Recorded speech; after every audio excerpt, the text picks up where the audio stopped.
sahabat-sahabat Gloria yang terkasih, saya akan percaya damai sejahtera dan kasih karunia daripada Kristus berlimpah senantiasa untuk kita semua. Hari ini gereja merayakan hari raya kenaikan Yesus ke surga. Ini menjadi satu hari raya dan suatu situasi yang agung bagi gereja kita. Yesus naik ke surga. Dengan kuasa Allah yang ada di dalamnya, ia naik ke surga. Ia pulang ke rumah Bapa. Untuk apa? Salah satu makna simpel dari kenaikan Yesus ke surga. Yesus naik ke sana, naik ke surga, kembali ke rumah Bapa untuk mempersiapkan tempat yang terbaik bagi kita. Artinya Yesus menjamin tempat terbaik bagi kita pada saat waktunya nanti kita pulang ke rumah Bapa. Tapi ini semua bukan sesuatu yang simple, yang gampang, yang seolah-olah kayak gampangan gitu. Oh, berarti kalau saya mati, apapun keadaan saya sekarang, saya pasti masuk rumah Bapa, tempat yang terbaik. Jadi saya mau hidup seperti apapun di dunia ini, tenang aja, udah ada jaminan. Bukan begitu. Kalau kita mau dapat hadiah, kita mau dapat potongan diskon, kalau kita lihat di toko online sekarang ya, atau di mall-mall, biasanya ada bagian yang namanya term and condition, syarat dan ketentuan. Artinya segala sesuatu yang kita mau dapatkan dengan gratis, segala bonus yang kita mau dapatkan di dalam hidup kita,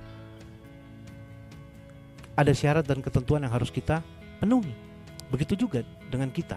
Saat kita mau pulang ke rumah Bapa, Yesus memang mempersiapkan tempat yang terbaik untuk kita di rumah Bapa. Tapi ada syarat, ada ketentuan yang harus kita lakukan, yang harus kita jalani selama kita hidup, supaya pada saat waktunya kita benar-benar mendapatkan tempat yang layak di rumah Bapa. Apa yang harus kita lakukan? Simpel aja. Relasi dengan Allah, keintiman dengan Allah. Ini menjadi kunci penting. Orang yang memiliki relasi dengan Allah, keintiman dengan Allah, maka dia akan hidup dengan cara Allah, dengan pikiran Allah, dan memiliki kasih seperti kasih Allah. Bukan lagi menjadi ego manusia. Bagaimana caranya kita bisa lakukan itu? Ya dengan mengenal Allah, lewat baca firman.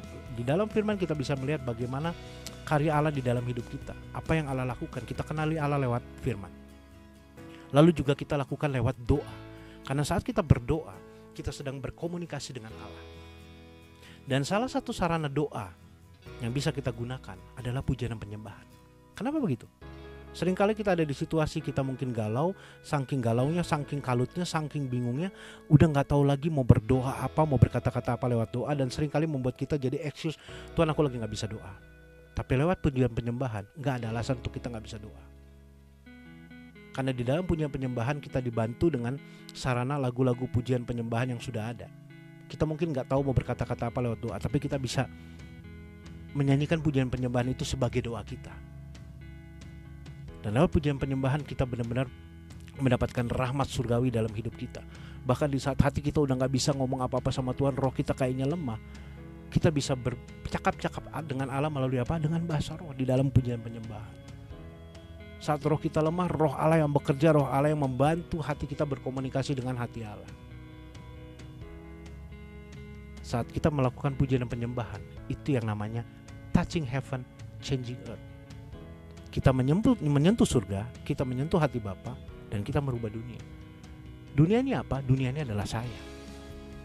Saat saya menyentuh hati Bapa, maka hidup saya dirubah.